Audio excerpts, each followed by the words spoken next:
Olá, que tenha um excelente dia. Vamos ao nosso mais novo gênero textual? A turma, a nossa aula de redação de hoje, ela vai iniciar um novo gênero textual, que no caso nós iremos conhecer poema. Aqui tem um pouco, das noções básicas sobre poema. Vamos ver um pouquinho? A poesia é uma arte muito antiga e sabe-se que todas as literaturas começam com textos em versos. Quando ouvimos dizer um poema, sentimos logo que se trata de um texto especial que nos comove de maneira diferente de todos os outros, pelo que se diz e, sobretudo, como o diz.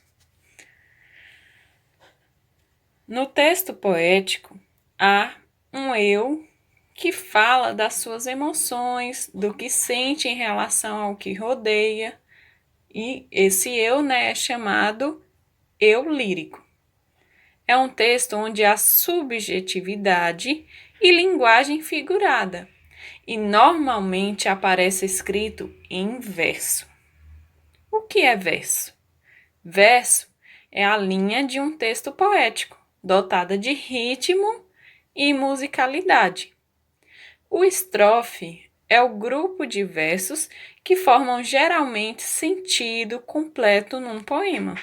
As estrofes do mesmo poema são separadas umas das outras por um espaço em branco. Poema já é o conjunto, das estrofes que são formadas por versos.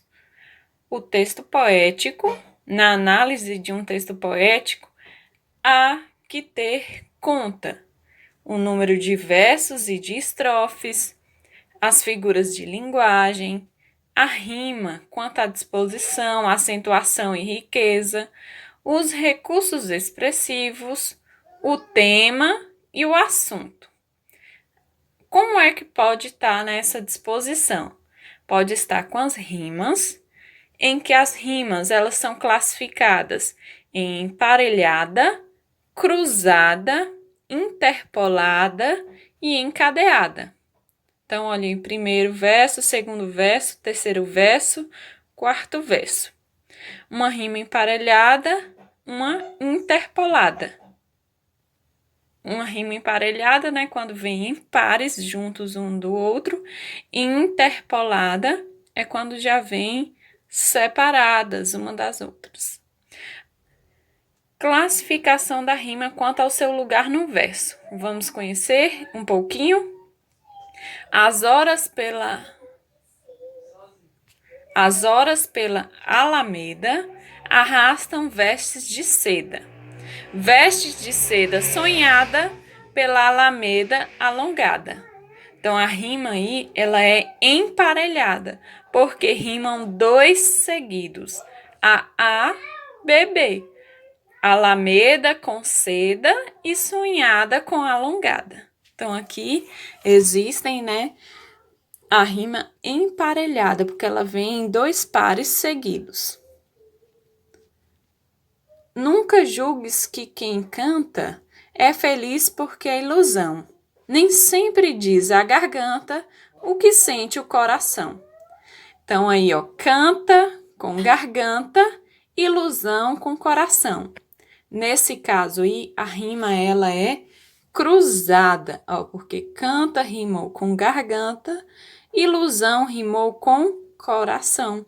Então, aqui fez um cruzamento, olha como ficou embaralhado. Então, fez um cruzamento entre as rimas. Ó meu relógio de sol, agulha de marear, minha rota sobre o mar, faixa da luz do farol.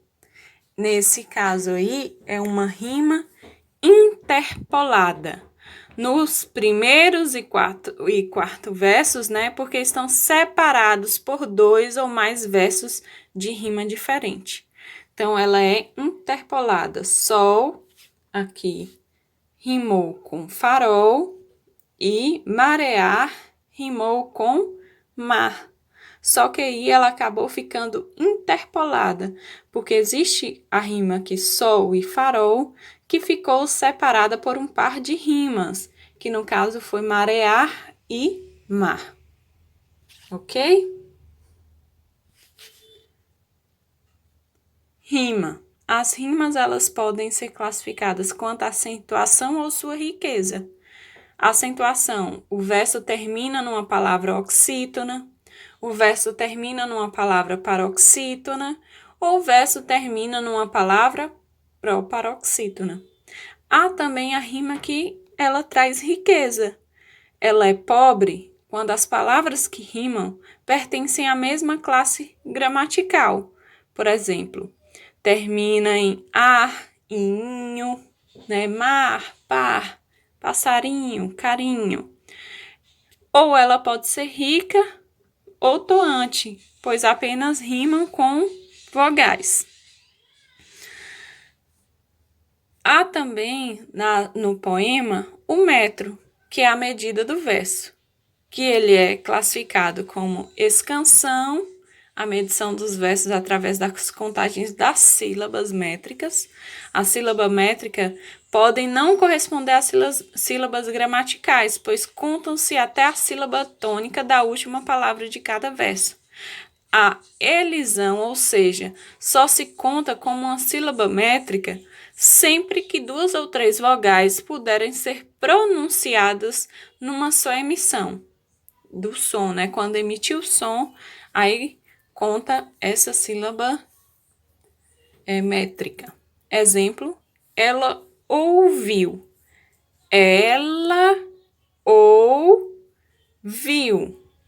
Então, aí o exemplo, o poeta é um fingidor. 9 sílabas gramaticais. Fingetão completamente. Então, quando o som ao pronunciar, né, das palavras, consegue fazer uma junção, um único som, toda essa formação, ela é classificada como sílaba métrica. Então, aí a gente tem vários exemplos sobre sílabas métricas. Só que vocês vão conhecer mais para frente, né, detalhadamente. Figuras de harmonia. Chamam-se figuras de som ou de harmonia os efeitos produzidos na linguagem quando há repetição de sons ou ainda quando se procura imitar sons produzidos por coisas ou seres. As figuras de harmonia ou de som são aliteração, paronomásia, assonância e onomatopeia. Aliteração. Ocorre a aliteração quando há repetição da mesma consoante ou de consoantes similares, geralmente em posição inicial da palavra. Olhem um exemplo. Toda gente homenageia Januária na janela. Então, quando há essa repetição de som com as consoantes, né, similares nos versos, então aí nós temos uma figura de harmonia ou de som, que nesse caso foi de som, né, chamada aliteração. Nós temos aí também assonância. Ocorre a assonância quando há repetição da mesma vogal ao longo de um verso ou um poema. Olhem um exemplo. Sou Ana da cama, da cana fulana bacana. Sou Ana de Amsterdã. Então, aí houve uma assonância, quando há repetição da mesma vogal, né, ao longo de um verso ou do poema inteiro. Nesse caso aí, né, a gente teve ao longo de alguns versos. Paronomásia. A paronomásia ocorre quando há reprodução de sons semelhantes em palavras de significados diferentes.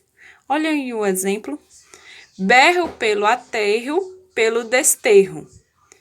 Berro por seu berro, pelo seu erro. Quero que você ganhe, que você me apanhe. Sou o seu bezerro gritando mamãe. Então, aí houve uma paronomásia, que é a repetição da reprodução, né, do som em palavras diferentes, com significados diferentes. Já a onomatopeia ocorre quando uma palavra ou um conjunto de palavras imita um ruído ou um som. Então, a onomatopeia é a imitação de um ruído ou de um som formando a palavra. Exemplo: o silêncio fresco despenca das árvores. Veio de longe das planícies altas, dos cerrados onde o guache passe rápido. Passou. Olha o outro exemplo. Ó rodas, ó engrenagens, retorno. De Fernando Pessoa. Então, aí nós temos, né, algumas características comuns aos poemas. Espero que vocês tenham compreendido e facilite, né, a interpretação quanto à atividade que vem seguinte para vocês. Aqui nós temos alguns exemplos, né, de poemas, que eu vou estar até pausando, parando aqui para vocês. Depois, se quiserem pausar o vídeo para observar direitinho, né, fazer a leitura, conhecer os tipos de rimas contidas aqui.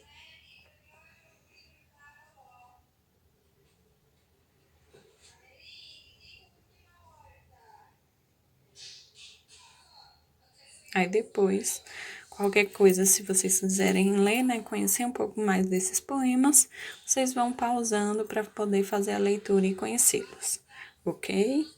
Agora eu irei passar para vocês a atividade que vocês irão realizar. Após o estudo do gênero poema, vocês irão realizar a atividade da página 50 e 51. Na página 50 tem um poema, onde vocês irão fazer a leitura, conhecer um pouco mais, e a 51 a interpretação.